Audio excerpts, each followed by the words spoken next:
I walked past the receptionist and I went, "Bye, beautiful."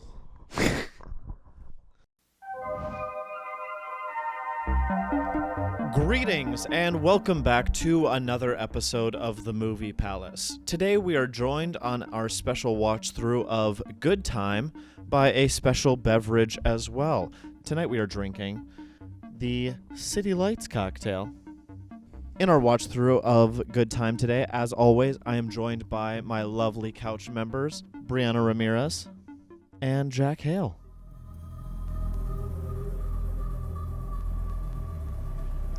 All right, so Bri, do you know anything at all about this movie? No. Great. It's about to be a great watch nothing. through. One of my favorite things about this movie is that I really love the Safdie brothers for various reasons. And this movie has a really palpable energy that I think you just inherently feel in the audience. I watched this movie a couple of years ago when I first started getting into filmmaking, and everybody was like, "Oh my god, you've got to see Goodtime." And I'm interested to look at it back now that I kind of understand what's going on, and I'm not just getting gerbated into joining the film industry. Even just these first frames.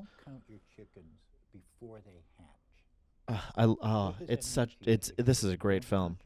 This is a great way to frame this scene too, because it's been these two cuts back and forth. Mm-hmm. It makes it personal. Like Roger Deakins talks about, putting a camera where the other subject's lap would be. Yep. They're still shooting over the shoulder here, but it still feels tight and personal and cramped, and I think it evokes the emotion that they were going for in The Office. Yeah. It's the squeaky wheel that gets the grease. What does that expression mean to you?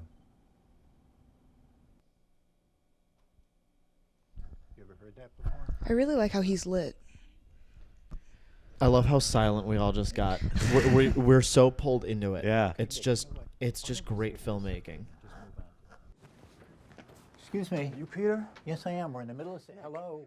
Is that Edward Cullen? We're in the middle of something here. We're in the middle of get an up. exam. Hey, Nick. I like watching you sleep. I like how close they're staying with each shot. We get It's very tight, yeah. I don't think we've had a lot of wides at all so far. No. They're also shooting through glass and through a lot of different elements, so you have those foreground elements, and you also get the reflections and diffractions that you get with what I'm assuming is bulletproof glass. Yeah. These masks are kind of crazy to me, because if somebody had on this mask, I don't know that I would immediately be like, that's a mask. I don't think that would be my thing. I think I would more so just be like, No, you look kind of fucked up, but that, okay.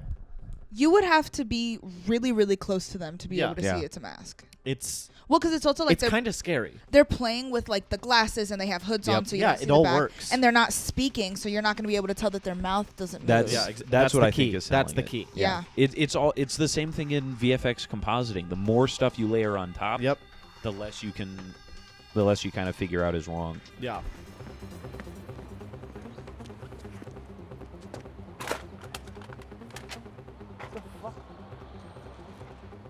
I want to comment, but I'm in it. Yeah. Dude. No, and that's one of my favorite things sucks about you in. It sucks you in, and it's so quick. And it's original. It's just a great film. Yeah, when are they going to make Goodtime 2? Is that on the docket at the A24 studio? Goodtime 2? Turn it into a franchise? Milk it? Maybe. What year did this come out? 2017. 2017.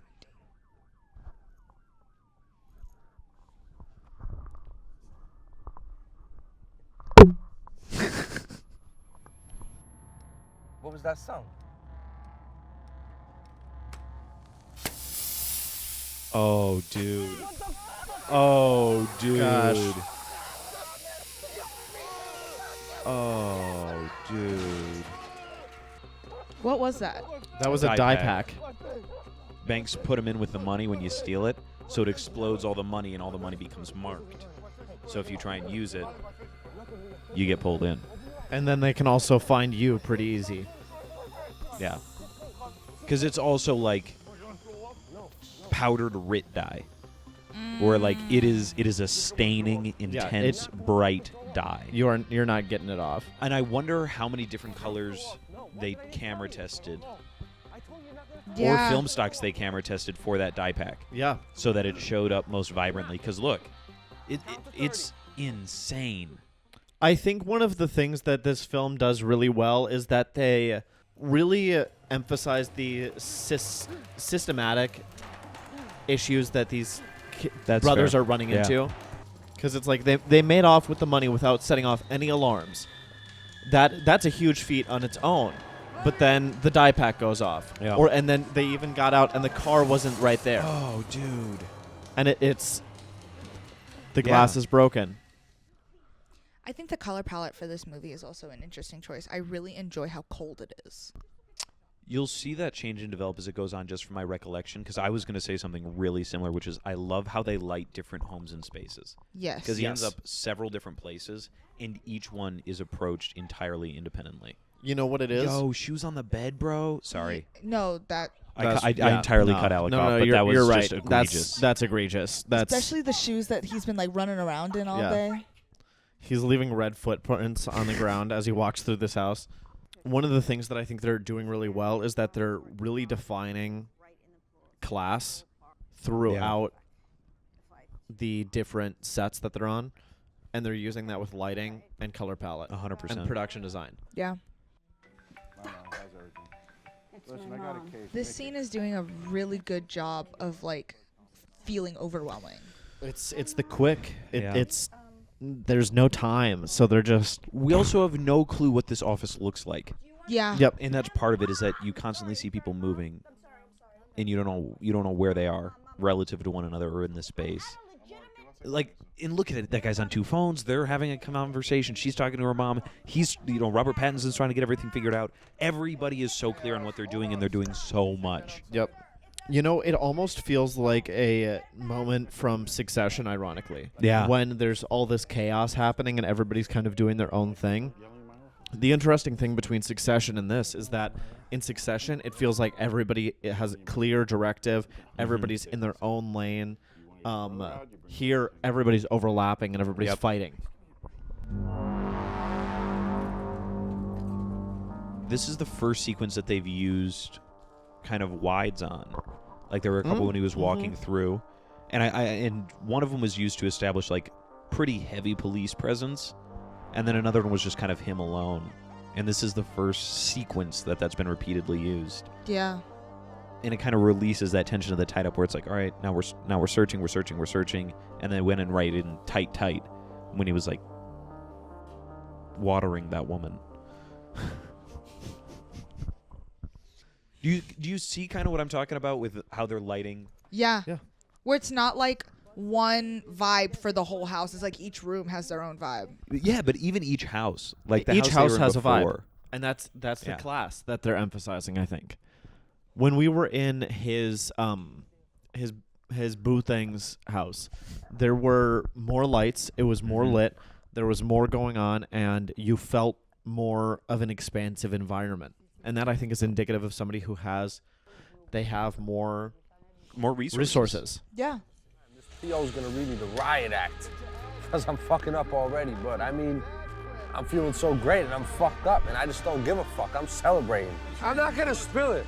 Yo, how much is this shit worth? They're making bad decisions, but I also don't want to neglect the fact that they're so desperate. No, well, yeah.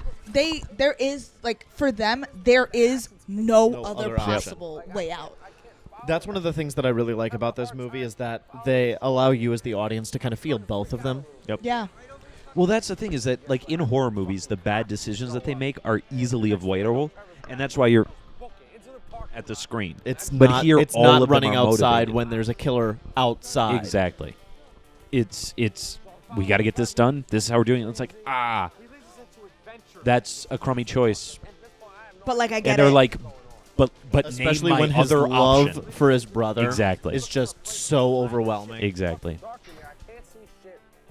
Because he is all, they only have each other. It's like this. It's them.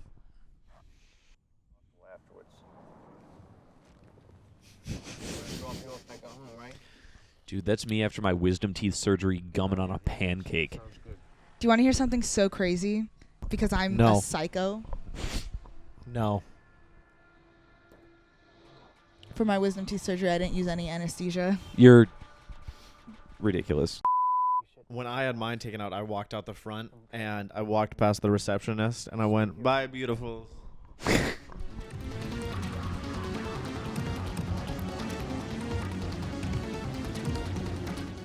One of my favorite things about Robert Pattinson's character is that he's smart.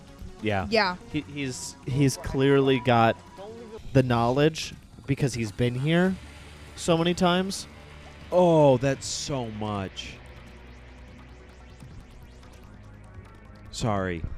No, but I agree with you where it's like he continuously gets into these situations, but he immediately has a way to get out. Yep.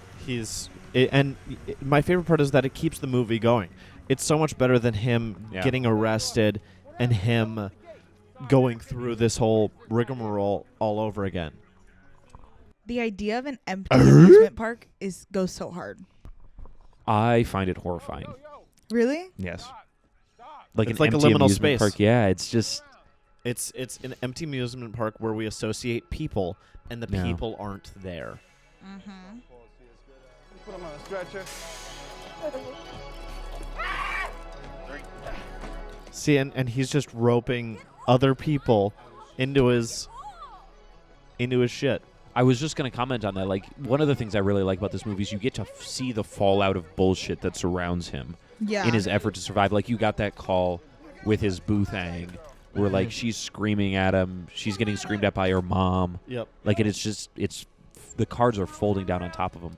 Yeah, where, like, everyone else is just collateral See, and then damage. this kid gets booked. Yep. Yeah.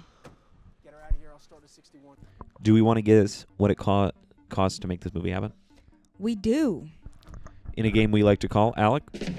Guess the budget.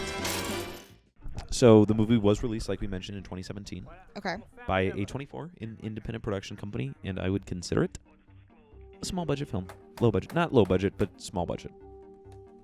Okay. 2.5 million. Okay. I'm going to say 5 million.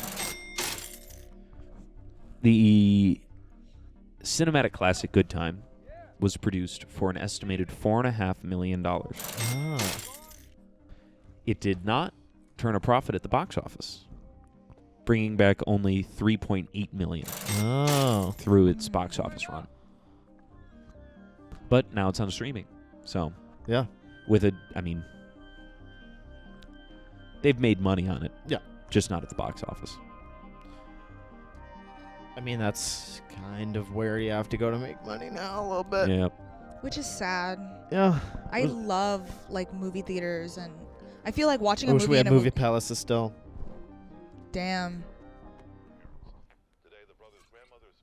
So how much time are you facing? Like 30 years at this point. Probably more. Dude. Probably more. He would need a good lawyer to talk down the lifetime. Yeah. Hi, I'm Saul Goodman. Did you know that you have rights? I guess he really wants the acid. I mean, is that a bottle of straight acid? Yes. Yeah. Okay, so it's probably worth about 15 grand. Yeah. That's why he poured it down that guy's, and he was like, Oh. Gotcha. Oh, shit. damn, dude. That's a pincer movement, is what they did right there. Just a little. They pinced him. I like this shot. Yeah. I've become Alec and I were talking about this a couple days ago with a different movie. I've become increasingly a fan of aerial shots. Yeah. Especially, like, this feels like those, like, mice in maze things. Oh, look up! And all of these people are just collateral damage. Oh, shit. These two brothers were so desperate Yeah. that they have, ruined how many lives in trying to just be reunited with each other?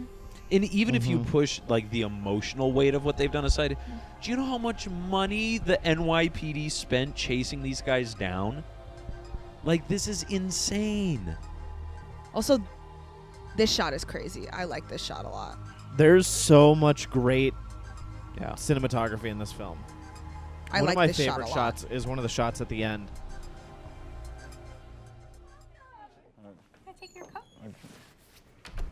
I really had a long day. Hey guys, say hi to Nick one more time. Make him feel welcome. Okay, since Nick is here. Oh, here comes my favorite shot. And play something called Cross the Room. And if you have or agree with those prompts, you would cross the It's room. very reminiscent of the scene that started the film. You choose whether or not you want to cross. What are any final thoughts about this movie? I really personally... If this is where they're going to cut to black, hold on. Sorry, I don't mean to cut you off, but you're like touching on it right now, bro. Yep. Yeah. That is the perfect way to end the movie. Because it's great. Even though we follow Rob Pat the whole time, it's still it's a movie that's about his brother, like what ends up happening to his brother. Because that's the core of the movie is really kind of the ramifications of what we do. It's a consequences of my own actions film. I'll be damned if I have to encounter the consequences of my own actions. I really personally love this movie. I think it's paced beautifully. I think it's done incredibly well. And I really enjoy the Safdie's work. Yeah. And having him in this is he's started acting more recently. This was kind of the start of it, and I really think he's a phenomenal actor. I love it when directors act. It's interesting because you can tell that there's a different thought process. Like there's an actor's thought process kind of, and most of it is shedding thought process, which is it's less about trying to pretend and more about feeling. Yeah. You got to feel it. Yeah. You don't want to try and make yourself cry. You want to cry. Yeah. And directors they just act differently. There's a different way that they have about them on screen. Yeah, I would agree. I think there's something a little bit different as well. And that's different to every director too. For sure. It's kind of a little bit more editorial in a way. Yep. What do you guys think about movie points? I'm gonna give it 4.5 million movie points for every dollar that they used on the production, because they used it so effectively. I think, let's see. I think I would give it 80% of a bottle of acid, because the other 20% went in that guy's mouth and gave him permanent brain damage. Yep. Bree? 77. Anyways, thank you all for joining us on our watch through of Goodtime, and we hope you enjoyed watching the film with us. If you have any thoughts, please let us know in the comments below, and let us know what your thoughts are. Use a thumbs up, thumbs down if it wasn't good. If you hated it, let us know, and we will see you next time.